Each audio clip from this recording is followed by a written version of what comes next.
Yani asgari ücretle ilgili her yıl son aylarında tartışmalar yapılıyor. Kamuoyunun ilgisi çekiliyor. Son derece önemli bir konu.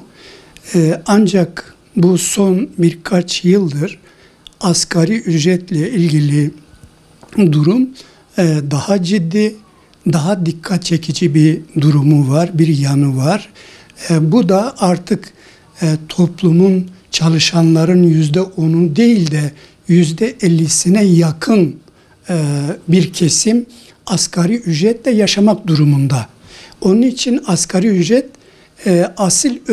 asıl ücret konumuna gelmiş bir süreci yaşıyoruz. Ücret Komisyonu, Asgari Ücret Komisyonu toplantısında hem kamunun hem işverenin hem işçilerin temsilcileri oturup konuşacaklar ama her zaman bunun üzerinde çok tartışmalar, kamuoyunda dikkat çekmeler sonucu daha fare doğuruyor. Yani işçi beklentilerini alamıyor. Sonuçta kamunun dediği oluyor.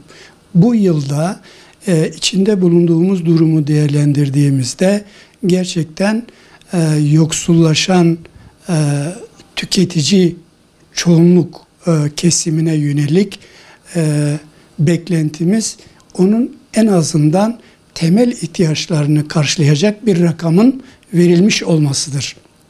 Yani tüketicinin evrensel haklarından biri de tüketicinin temel ihtiyaçlarını karşılama hakkıdır. Bu hakkın karşılanmasıdır. Aslında tüketici olarak asgari ücretin ne olduğuyla da çok ilgilenmiyoruz. Çünkü rakam ne olursa olsun enflasyon yükseldiği sürece verilen rakam bir ay sonra, 6 ay sonra değerini yitirmektedir. Burada esas aldığımız şey belirlenen rakamın tüketicinin temel ihtiyaçlarını karşılayıp karşılamadığıdır. Ve bugün için verilen bu rakamda dan sonra enflasyonun düşmesine yönelik bir politikanın yürütülmesi sonuçları itibariyle bu verilen rakamın satın alma gücünü artırdığı için bizim beklentimiz de enflasyonun düşmesine yöneliktir. Rakamdan ziyade tüketici böyle düşünmektedir. Bugün tüketicilerimizin genelde beklentisi ne olursa olsun 25 binin altında bir rakamın oluşacağını düşünüyoruz ama temel ihtiyaçlarımızın karşılanması ve reel satın alma gücü açısından bakıldığında bugün verilmesi gereken rakamın en azından 30-40 arası gibi bir rakama tekabül etmesi en azından tüketicinin temel ihtiyaçlarını karşılaması açısından önemsiyoruz.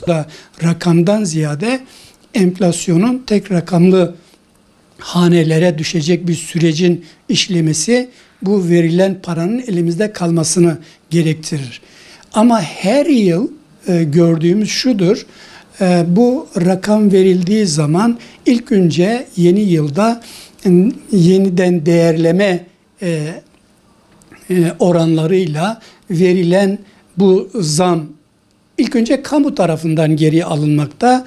İkinci husus da bu asgari ücret tartışmalarının başladığı süreçte satıcı ve sağlayıcıların hemen pozisyon alarak henüz tüketicinin eline geçmeyen bu paranın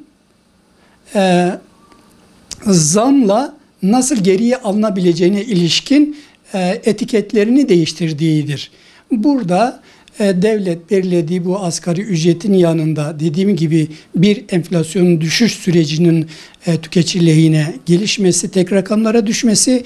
İkincisi ise piyasa denetim ve gözetim görevinin devlet yetkililerince, ilgili organlarınca, kurumlarınca yapılmış olması ve faiz zamlarla mücadele ile tüketicinin korunmasıdır.